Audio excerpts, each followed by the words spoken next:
This is Democracy Now! I'm Amy Goodman. We spend the rest of the hour with award-winning filmmaker Ava DuVernay. She's explored Black history in many of the movies she's directed, from Selma to the documentary 13th that explores race in the prison industrial complex, to the miniseries When They See Us, about the Central Park Five, now known as the Exonerated Five. She also directed Disney's A Wrinkle in Time. Ava DuVernay's new film is called Origin, takes viewers on a journey that explores racism from the United States and the killing of Trayvon Martin to Dalits in India, all used to be called the Untouchables, to Nazi book burnings in Germany and the killings of Jews in the lead-up to World War II. It does so by dramatizing the book Caste, The Origins of Our Discontents by Pulitzer Prize-winning journalist Isabel Wilkerson, as well as the process of writing the book. This is the trailer for Origin. If you look closely, you'll find something tragic was happening. Are you interested in writing something for us? I don't do assignments anymore. Yeah, well, you're a better writer than most people do anything. Have you heard the tapes? No. Of what? Sanford Police Department, this is Sean. Hey, we've had some break-ins in my neighborhood, and there's a real suspicious guy. Looks like he's up to no good or something. I want to be in the story. Really inside the story. And build a thesis that shows how all of this is linked. I gotta be honest with you, I don't understand. I don't see it. You go and write your stories. Folks need to know about this. You're trying to make sense of racism, but your thesis is flawed. It was all lies. They knew we weren't inferior. You don't escape trauma by ignoring it. You escape trauma by confronting it. I don't write questions. I write answers. The trailer for Origin, which is in movie theaters now. It's directed by the award-winning filmmaker Ava DuVernay, who I recently interviewed. I began by asking about her decision to make this feature film instead of a documentary. Well, I read the book. It came out in 2020, about 2 months after the murder of George Floyd. So Isabel Wilkerson publishes Caste. When I read it, I am captivated by the ideas. I had never put the idea of caste in a contemporary context as it relates to African-American history or, American history in general, and certainly not in a contemporary context as I put it against, challenging current cases of criminal misconduct and the killing of Black people, as we see in the case of Trayvon Martin, which is discussed in the film. And so these are all new ideas to me. I was really motivated to share them with folk in an accessible way. So all of my aha moments from reading the book are in the film, but I needed a main character to drive us through what is truly an anthropological thesis. I mean, Isabel Wilkerson writes it in a beautiful way, but it is pretty dense material. And so my goal was to attach character into that so that there could be a deeper empathy and a following of a leading lady. And so, played by Anjanou Ellis-Taylor, the film follows Isabel Wilkerson in her pursuit of truth as she writes the book. And along the way, you watch her overcome great personal challenge and also complete the book Caste. I want to go where you begin Origin, or on the issue that you begin Origin, featuring Isabel Wilkerson, played by Anjanou Ellis. You listen?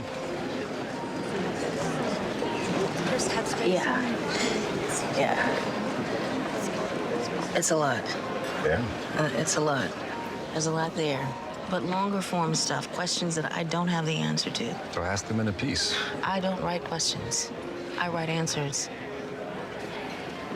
Questions like what? Like, why does a Latino man deputize himself to stalk a Black boy to protect an all-white community? What is that? The racist bias I want you to explore, excavate for the readers. We call everything racism. What does it even mean anymore? It's the default. When did that happen? Brett, or don't me. All right, so wait, so you're saying that he isn't a racist? No, I'm not saying that he's not a racist. I'm questioning why is everything racist? So that is Isabel Wilkerson, played by Ingenue Ellis-Taylor. And if you can go to why you decided to start with Trayvon Martin, and as you said, actually, you hear George Zimmerman's voice. Yes. When I was interviewing Ms. Wilkerson about her process in writing the book, she had shared that the verdict of the case against George Zimmerman was a seminal moment in her curiosity and in her quest to put together the pieces and try to pursue this notion of caste and explaining it to folks. And so I wanted to begin where she began. In the film, you see it opens with a day in the life of a teenager named Trayvon. And you are walking with him as he is going about his business, talking to a friend on the phone, going to, buy a snack. And those few minutes that you see him before anything happens to him, before he is stalked and assaulted and killed, are moments constructed to humanize him and allow you to learn a little bit about him outside of the context of what was done to him. And that was important to me in any rendering of challenge and trauma, to make sure that we are doing exactly what Caste asks us not to do. Caste asks us not to humanize one another. But in the rendering of Trayvon Martin, we make sure that we open on just him before anything else. And so, because that was the beginning of Isabel Wilkerson's writing journey, part of the beginning of it, we began the film that way as well. And talk about why you decided to call the film not Caste, but Origin. Well, because I didn't want to be disingenuous. The film is not the book. The film is about the writing of the book, and it's about the woman who wrote the book. You're going to get some good pieces of the book, but it's about the intellectual pursuit. It's about the curiosity that leads us to knowledge. It's about the interrogation of status and power. It's about obstacle. It's about love. It's about triumph over adversity. And it's different than the book. You know, it's about the life and work of this woman as she's writing Caste. And so I didn't want to call it Caste and have you see it and think, wait, what am I doing here inside of this marriage or inside of this relationship with Ruby Wilkerson, who was Isabel Wilkerson's mother. So Origin is a word in the subtitle of the book. The book is, as you know, Caste, The Origins of Our Discontents. And so we stay true to the proximity between the two by using the same word. Let's go to Isabel herself. I interviewed her in 2020 after she won the Pulitzer Prize for The Warmth of Other Suns, when her book Caste, The Origins of Our Discontents, came out. In your book, Caste, you write about Bhimrao Ambedkar, the intellectual leader of India's Dalit movement, what people call the untouchable movement. He wrote to W.E.B. Du Bois in 1946, "There is so much similarity between the position of the untouchables in India and of the position of the Negroes in America," he wrote. Can you talk about who he was in relation to Gandhi in India, and then W.E.B. Du Bois's response? Well, Gandhi was from a family that was an upper caste, one of the upper castes. And so he was the leader in the effort toward independence for the entire country of India, and is known obviously for his nonviolent approach to achieving independence and to protesting. Dr. Ambedkar was a leader of the Dalit movement, he was born into what was then known or called as the as one of the untouchables, one of the groups that was viewed as untouchable. And he went on to achieve great heights in his education. He actually attended Columbia University, and he got many advanced degrees. And then he returned to lead the movement toward, first of all, the Indian Constitution, but then also continuing to advocate on behalf of his people. And he is one of is an example of how people in India, particularly those who had been assigned to the lowest caste, had been looking and aware of what was going on across the oceans, across continents, of what was going on here in the United States, and made common cause or recognized the common cause between the plight of the Dalits, formerly known as untouchables, and of African Americans here in this country. So Dr. Ambedkar reached out to W.E.B. Du Bois, who was at that time obviously one of the leaders of African American intellect and thought and philosophy, reached out to him in recognition of the connections between the two peoples and the two countries in terms of the hierarchies. Both of them recognized that hierarchy, the infrastructure of our divisions, a caste system was an appropriate term to look at how both peoples were being treated in their respective societies. Though the countries are very, very different, they share somewhat they share in the ways of subordinating the very lowest caste people in their countries. So that was Isabel Wilkerson talking about her book Caste when it first came out in 2020. And now we're going to go to Isabel Wilkerson, played by Ingenue Ellis Taylor, talking about the Dalits of India.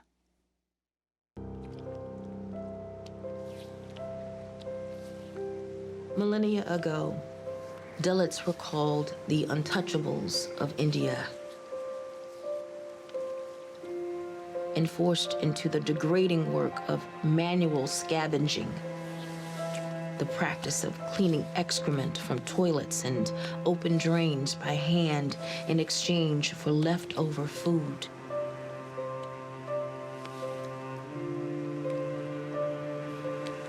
The only thing that they have to protect their bodies is oil, each other, and their prayers. To refuse is to invite severe punishment or death. This persists to this day. From Origin, Ava DuVernay's film.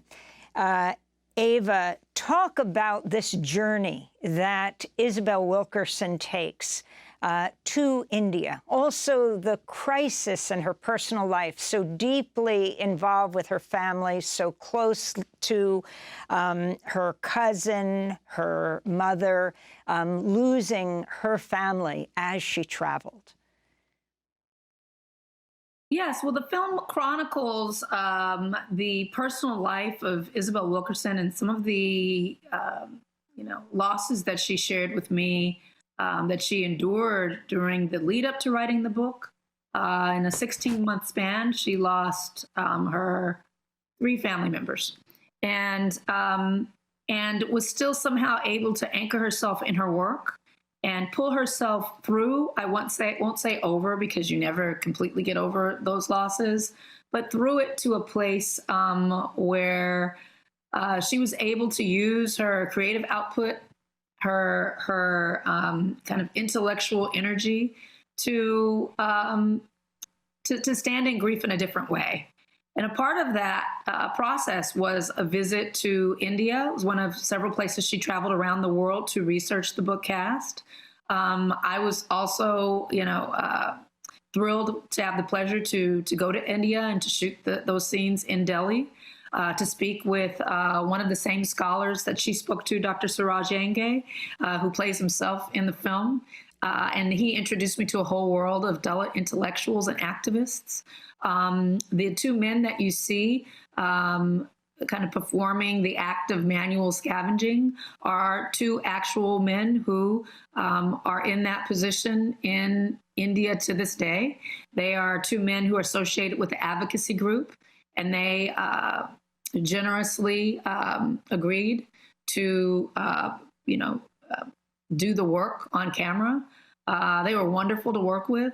And just to give context to an American audience, the money that we gave them, that paid them to be performers in the film that day, was more than they make all year in that job. It's not even a job. It's an existence. And so it was a profound experience, as described in the book, for Isabel Wilkerson, and certainly for me as a filmmaker to be there. And for Dr. King, as you point out, Dr. Yes. Martin Luther King, who went to India. Talk about that part of this connection between the treatment of African Americans in the United States and what he discovered in India. He talked about his realization when he was there in India that he is a lower class American citizen, and talks about the African American experience in context of caste, and it animates his thinking about the Black experience in new ways, which he wrote about and talked about extensively. I did the film Selma, didn't know that. And I've researched Dr. King extensively, knew he had visited India, knew that he had gone there, but never had read or heard about his, what he took from it. So you take us from the treatment of African Americans and the oppression of African Americans in the United States to the treatment of the Dalits, what was formerly known as the Untouchables, to what happened to Jews in Nazi Germany. And that's where I want to go next. In this clip of Origin that features a scene when the character Isabel Wilkerson, played by Aunjanue Ellis-Taylor, addresses an audience about her book Caste. On this day, he folded his arms rather than salute a regime that deemed that love illegal. On this day, he was brave. He couldn't have been the only one who felt something tragic was happening. So why was he the only one among the men to not go along that day? Perhaps we can reflect on what it would mean to be him today. I'll leave you with that. Thank you. That was a clip of Isabel Wilkerson, played by Aunjanue Ellis-Taylor, giving a speech about caste. Behind her, a black and white footage of men and women in Germany putting up their hand in the Heil Hitler salute. Ava DuVernay, you're talking there, or I should say Isabel's talking, about August Landmesser. Tell us his story. Yes, August Landmesser is one of the first stories that the book Caste opens with. So, if you're reading it in the first 15 minutes, you're going to hit this story, which just captivated my imagination the first time I read it, and I had to delve deeper and really know what happened to him and what happened to his love, Irma. So it's the story of August and Irma, and they are both Germans. She's Jewish. And he had registered as a member of the Nazi Party a couple of years before the moment of this very famous picture, which I know many people have seen. And so in the film, we chronicle and show and share everything that I could find about what happened to them after that moment. But in the book, Isabel talks about this moment of defiance and of resistance. And I like the words that we use in the film. On this day, he was brave, because none of us are brave all of the time. But on that day, when it came down to standing up for what you truly believe, he would not Heil Hitler.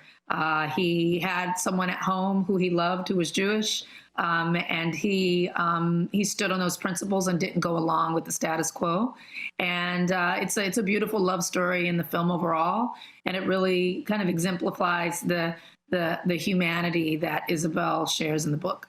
And you weave into this Elizabeth and Allison Davis, two Black anthropologists who co-wrote the groundbreaking book Deep South. We're going to play a clip for a moment of book burnings in Germany and that place outside of Humboldt University where you see, instead of cement in the plaza, just a square where you look down, bright light, and you just see white, empty shelves. This was Isabel Wilkerson when she took that journey, played by Ingenue Ellis-Taylor. In Germany, there's memorials to nearly everyone victimized by the Nazis. And there's no entry sign, no gate. It's just open, both day and night.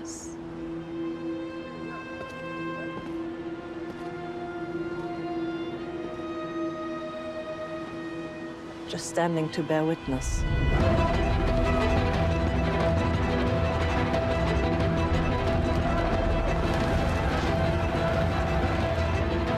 20,000 books were lost that night. Books filled with imagination, ideas, and history.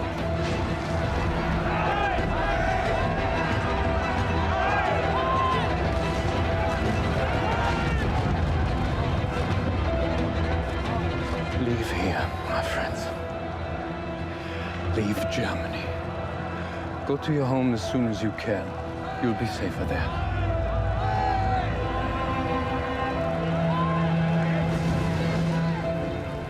An excerpt of the extraordinary film Origin.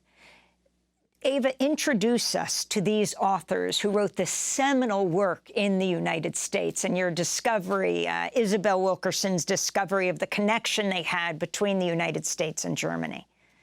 Yes, yes. Well, it always moves me in that scene where he says, "You'll be safer there." Not true, right? He's sending them back home to the segregated South. So Alice and Elizabeth Davis were two anthropologists. In the film, in the book, Isabel talks about the connection and the kindred feeling between Allison Davis's work and her work. She regards him as a seminal figure in the development of her ideas around this work. And she talks primarily about research that they did in Natchez, Mississippi for their book, Deep South. In the book, she mentions that they also had studied abroad. And when I dug deeper into that, I realized that they were actually there, had witnessed a book burning, and escaped Nazi Germany right as the rise of Hitler was reaching a crescendo, and so I couldn't believe that the two stories converged in that way. And upon further research, we're able to, really try to build out what those book burnings look like, what they did, how they functioned.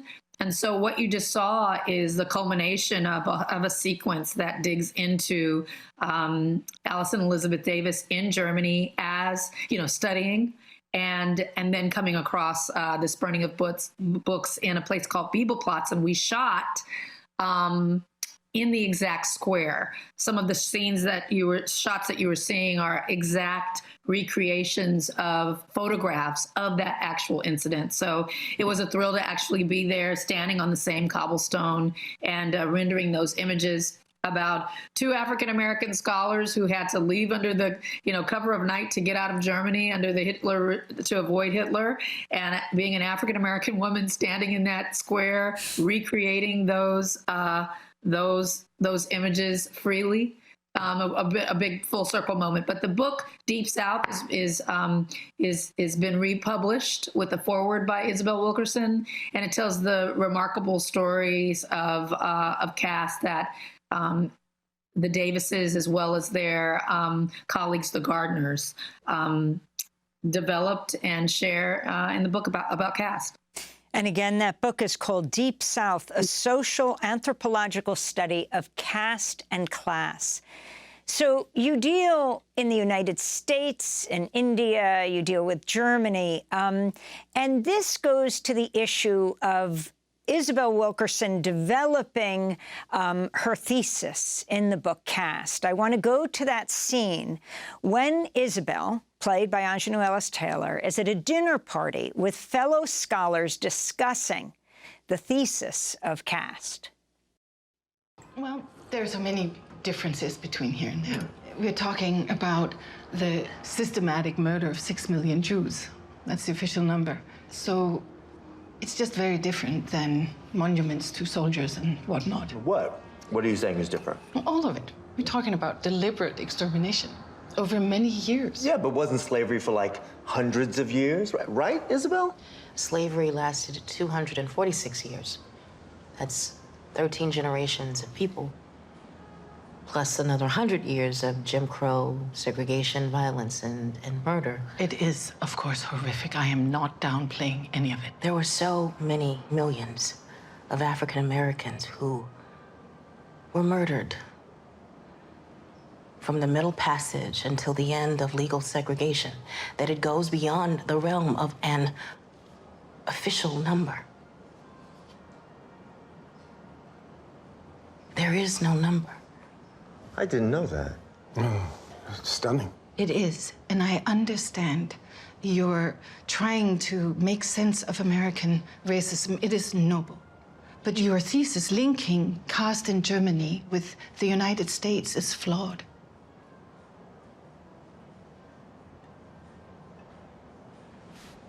And maybe it's not exactly the same, but the thesis of structural similarity certainly gives context for a framework.